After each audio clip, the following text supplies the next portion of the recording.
യേശുവിൽ ഏറ്റവും പ്രിയപ്പെട്ടവരെ, ഡെയിലി ബ്ലെസ്സിങ്ങിലൂടെ ദൈവത്തിൻ്റെ വചനം നമ്മൾ കേൾക്കുകയാണ്, പ്രാർത്ഥിക്കുകയാണ്. വചനം കേൾക്കുന്ന, പ്രാർത്ഥിക്കുന്ന എൻ്റെയും നിങ്ങളുടെയും കുടുംബത്തിൽ ദൈവ പദ്ധതി വിജയിക്കും. സാത്താൻ്റെ എല്ലാ പദ്ധതികളും പരാജയപ്പെടും. നമുക്കത് വിശ്വസിക്കാം.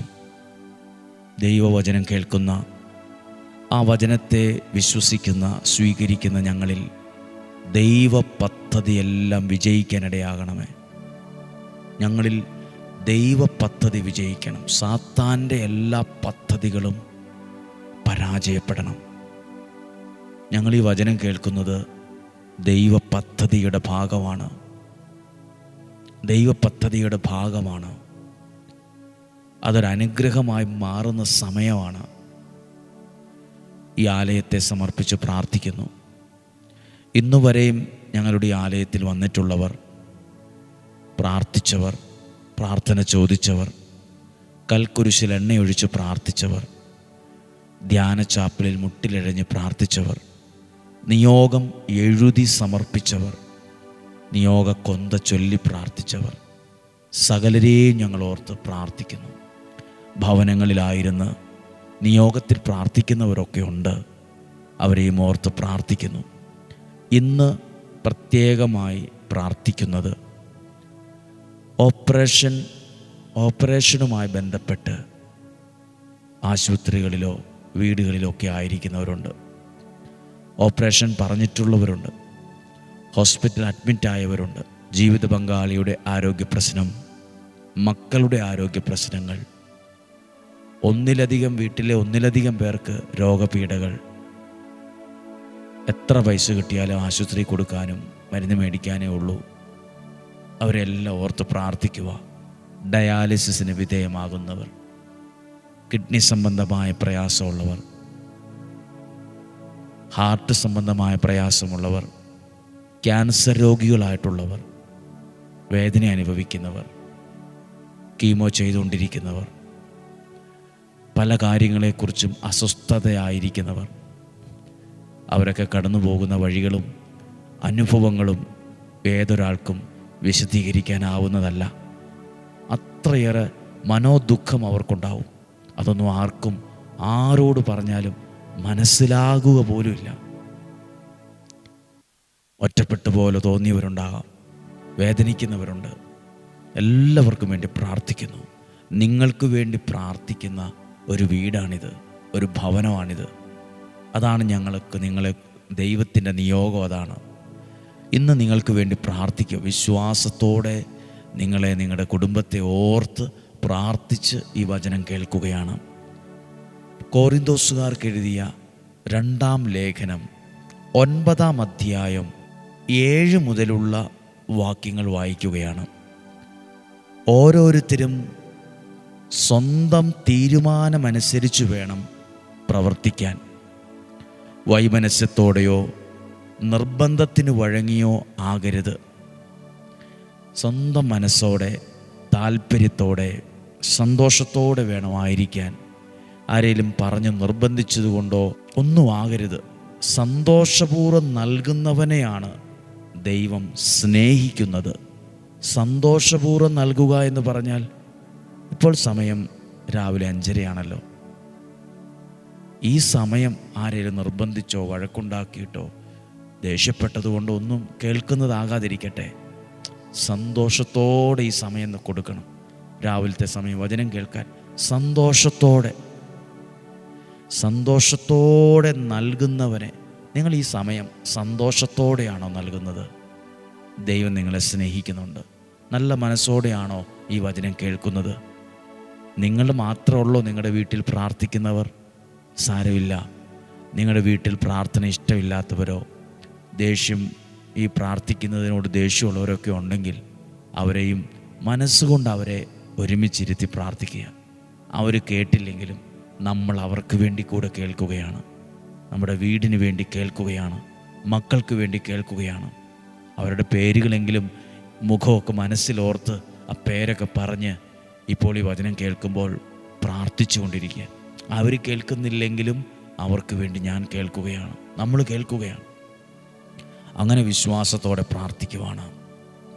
അങ്ങനെ പ്രാർത്ഥിക്കുമ്പോൾ ദൈവം അവരെ സ്നേഹിക്കാൻ തുടങ്ങും. വചനം കേൾക്കുന്ന നിങ്ങളെ ദൈവം സ്നേഹിക്കുന്നു. നിങ്ങളുടെ ജീവിതത്തെ, നിങ്ങളുടെ ആഗ്രഹത്തെ ദൈവം മാനിക്കാതിരിക്കില്ല.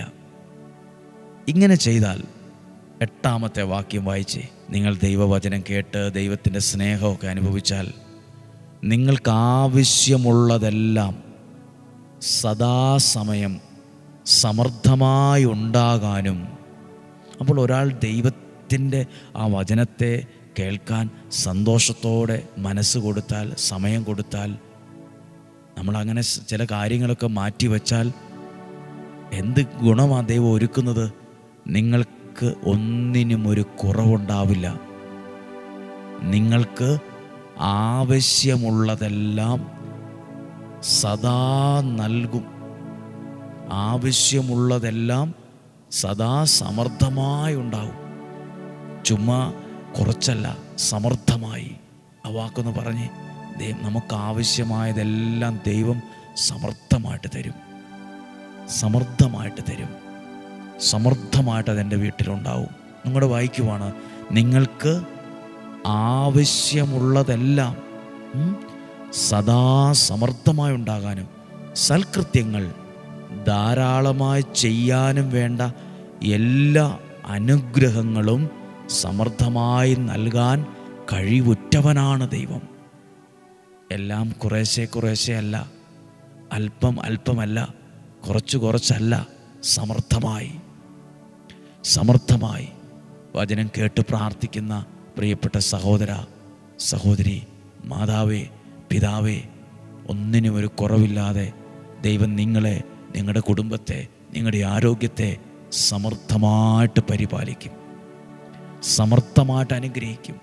സമൃദ്ധമായിട്ട് അനുഗ്രഹിക്കും. ഇനി 10-ാമത്തെ വാക്യം, വിതക്കാരന് വിത്തും ഭക്ഷിക്കാൻ അപ്പവും കൊടുക്കുന്നവൻ നിങ്ങൾക്ക് വിതയ്ക്കാനുള്ള വിത്ത് തരികയും അതിനെ വർദ്ധിപ്പിക്കുകയും നിങ്ങളുടെ നീതിയുടെ വിളവ് സമൃദ്ധമാക്കുകയും ചെയ്യും. ഒന്നും കൂടെ ഞാനത് വായിക്കാം. 10-ാമത്തെ വാക്യം, വിതക്കാരന് വിത്തും ഭക്ഷിക്കാൻ അപ്പവും കൊടുക്കുന്നവൻ നിങ്ങൾക്ക്, ഏതു നിങ്ങൾക്ക്? പ്രാർത്ഥിക്കുന്ന നിങ്ങൾക്ക്, വചനം കേൾക്കുന്ന നിങ്ങൾക്ക്, ദൈവത്തെ സ്നേഹിക്കുന്ന നിങ്ങൾക്ക്, ഈ സമയം മാറ്റിവെച്ച നിങ്ങൾക്ക് വിതയ്ക്കാനുള്ള വിത്ത് തരികയും അതിനെ വർദ്ധിപ്പിക്കുകയും നിങ്ങളുടെ നീതിയുടെ വിളവ് സമൃദ്ധമാക്കുകയും ചെയ്യും. ഇന്ന് പ്രാർത്ഥിക്കുമ്പോൾ എല്ലാ കൃഷിക്കാർക്കും വേണ്ടി കൂടെ പ്രാർത്ഥിക്കുവാണ്. കൃഷി ചെയ്യുന്നവർ, മറ്റ് സംസ്ഥാനങ്ങളിൽ കൃഷി ചെയ്യുന്നവർ, ഒത്തിരി പ്രതീക്ഷയോടെ ഉള്ള വെയിലും മഴയെല്ലാം കൊണ്ട് ഉറക്കളച്ച് അവർ പറമ്പിൽ കൃഷി ചെയ്യുന്നത്, എല്ലാവരും ഓർത്ത് പ്രാർത്ഥിക്കുവാണ്. ദൈവം നിങ്ങളുടെ അധ്വാനത്തെ അനുഗ്രഹിക്കും. അത് സമൃദ്ധമായിട്ട് അനുഗ്രഹിക്കും. സമൃദ്ധമായിട്ട് അനുഗ്രഹിക്കും. ഹല്ലേലൂയ. ഈ വചനം കണ്ടോ? എല്ലാ കാര്യങ്ങളും സമൃദ്ധമായിട്ടുണ്ടാകാൻ, നൽകാൻ കഴിവുറ്റവനാണ് ദൈവം. നിങ്ങളുടെ ആവശ്യങ്ങളെല്ലാം മനസ്സിലോർത്തേ. ഇന്ന് തിങ്കളാഴ്ച ദിവസമാണ്.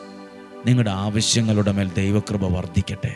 നിങ്ങളുടെ ആവശ്യങ്ങളുടെ മേൽ ദൈവത്തിൻ്റെ ഒരു ഇടപെടൽ തന്നെ ഉണ്ടാകട്ടെ. ഒത്തിരി ആവശ്യങ്ങളുണ്ട് ജീവിതത്തിൽ. ചിലർ പറയും, സന്തോഷത്തോടെ ഒരു ജീവിതമേ ആഗ്രഹിക്കുന്നുള്ളൂ, സമാധാനത്തോടെ ഒന്ന് ജീവിക്കണം, പറ്റുന്നില്ല. ചിലരുടെ ആഗ്രഹം അതാ, സന്തോഷമുള്ളൊരു ജീവിതം, സമാധാനമുള്ളൊരു, സ്വസ്ഥതയുള്ളൊരു ജീവിതം. പ്രാർത്ഥിക്കുവാണ്, ദൈവം ഒരുക്കും. മനസ്സ് വിഷമിക്കണ്ട, മനസ്സ് ഭാരപ്പെടണ്ട. പ്രിയപ്പെട്ടവരെ, നമുക്ക് ഈശോയുടെ ആശീർവാദം സ്വീകരിക്കാം. നമ്മുടെ കർത്താവ് ഈശോ മിശിഹായുടെ കൃപയും പിതാവായ ദൈവത്തിൻ്റെ സ്നേഹവും പരിശുദ്ധാത്മാവിൻ്റെ സഹവാസവും നിങ്ങളോടുകൂടെ ഉണ്ടായിരിക്കട്ടെ. എല്ലാ കാര്യങ്ങളും സമൃദ്ധമായിട്ടുണ്ടാകട്ടെ. ഈ വചനം കേൾക്കുന്ന വ്യക്തിയെ, ഈ വചനം കേട്ട കുടുംബത്തെ, ഈ വചനം സഞ്ചരിക്കുന്ന വാഹനത്തിലിരുന്ന് കേൾക്കുന്നവർ ഹോസ്പിറ്റലിലിരുന്ന് കേൾക്കുന്നവർ, ഭവനത്തിൻ്റെ അന്തരീക്ഷത്തിലിരുന്ന് കേൾക്കുന്നവർ, കുടുംബമായി ഒരുമിച്ചിരുന്ന് കേൾക്കുന്നവർ, വ്യക്തിപരമായി അവരുടെ പ്രാർത്ഥനാ മുറിയിലിരുന്ന് ദൈവവചനം തുറന്ന് കേൾക്കുന്നവർ, അത് എഴുതുന്നവർ, വരച്ചു വെച്ചവർ, ഇത് സ്റ്റാറ്റസ് ഇട്ടവർ, ഷെയർ ചെയ്തവർ, ഇത് അനേകർക്ക് കൊടുത്തവർ, ഈ വചനമൊക്കെ എത്രയോ ജീവിതങ്ങളെയാണ് മാറ്റിക്കൊണ്ടിരിക്കുന്നത്, അനുഗ്രഹിക്കുന്നത്. അതിനുവേണ്ടി ദൈവത്തിൻ്റെ കരമായി നിന്നവർ, ദൈവത്തിൻ്റെ ശബ്ദമായി നിന്നവർ, ദൈവത്തിൻ്റെ ആ ഒരു ശുശ്രൂഷയുടെ ഭാഗമായി നിൽക്കുന്ന സകലരെയും ഞങ്ങൾ ഓർക്കുന്നു. രോഗങ്ങൾ, അപകടങ്ങൾ, ദുർമരണങ്ങൾ, ആപത്തനർത്ഥങ്ങൾ, നഷ്ടങ്ങൾ മാറിപ്പോകട്ടെ. സന്തോഷവും സമാധാനവും ഐശ്വര്യവും ഉണ്ടാകട്ടെ. ദൈവനാമത്തിൽ നിങ്ങളെ ഏൽപ്പിച്ച്, ദൈവത്തിൻ്റെ തൃക്കരങ്ങളിൽ ഏൽപ്പിച്ച് അനുഗ്രഹിച്ച് പ്രാർത്ഥിക്കുന്നു. ഇന്ന് നല്ലൊരു ദിവസമായിരിക്കട്ടെ. ഇന്ന് സന്തോഷം അനുഭവിക്കാനിടയാകട്ടെ. ഇങ്ങനെ പ്രാർത്ഥിക്കുക. നല്ലപോലെ ദൈവത്തിൽ വിശ്വസിക്കാനും നന്നായിട്ട് പ്രാർത്ഥിക്കാനും നല്ലതുപോലെ ദൈവാനുഗ്രഹം അനുഭവിക്കാനും ഇടയാകട്ടെ. നല്ല വീട്ടിൽ താമസിക്കാൻ, നല്ല ഭക്ഷണം കഴിക്കാൻ, നല്ല വാഹനത്തിൽ യാത്ര ചെയ്യാൻ, നല്ല ജോലി ചെയ്യാൻ, നല്ല വ്യക്തിത്വം ഉണ്ടാകാൻ, നല്ലൊരു ആത്മീയ ജീവിതം ഉണ്ടാകാൻ എല്ലാം നിങ്ങൾക്ക് വേണ്ടി പ്രാർത്ഥിക്കുന്നു. ഇന്നും ജീവിക്കുന്ന യേശുവിൻ നാമത്തിൽ നിങ്ങളെ അനുഗ്രഹിച്ച് പ്രാർത്ഥിക്കുന്നു, ഇപ്പോഴും എപ്പോഴും എന്നേക്കും. ആമേൻ. ദൈവം അനുഗ്രഹിക്കട്ടെ. ഒരു കുഞ്ഞു കാര്യം അറിയിക്കട്ടെ. നമ്മൾ ഈ വ്യാഴം വെള്ളി ദിവസങ്ങളൊക്കെ നമ്മുടെ ശുശ്രൂഷകൾ രാവിലെ 9 മണിക്ക് വ്യാഴാഴ്ച ആരംഭിക്കും. 9:30 മണി മുതൽ പ്രാർത്ഥനകളും ക്ലാസ്സുകളും ആരാധനയും നൊവേനയും 9:30 മണി മുതൽ ആരംഭിക്കും.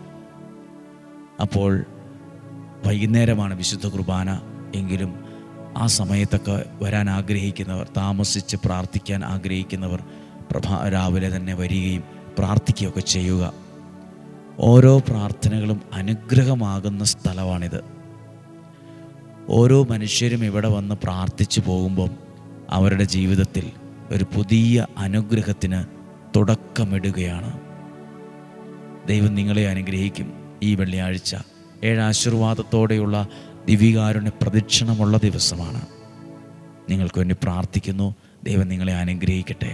സാധ്യമെല്ലാവർക്കും ഈ വചനമൊക്കെ അയച്ചു കൊടുക്കണം. നിങ്ങളുടെ പ്രിയപ്പെട്ടവർ, ബന്ധുക്കൾ, സുഹൃത്തുക്കൾ എല്ലാവരും ഈ വചനം കേൾക്കുന്നവരാണോ? അവരോട് പറയണം. നമ്മളറിയുന്നവരൊക്കെ ദൈവത്തിൻ്റെ വചനം അറിയട്ടെ, കേൾക്കട്ടെ. നാളെയും 5:30 ഒരുമിച്ച് കാണണം. ഒരുമിച്ച് കാണുന്നത് വരെ സ്വർഗത്തിലെ ദൈവം എന്നെയും നിങ്ങളെയും സൂക്ഷിക്കട്ടെ. ആമേൻ.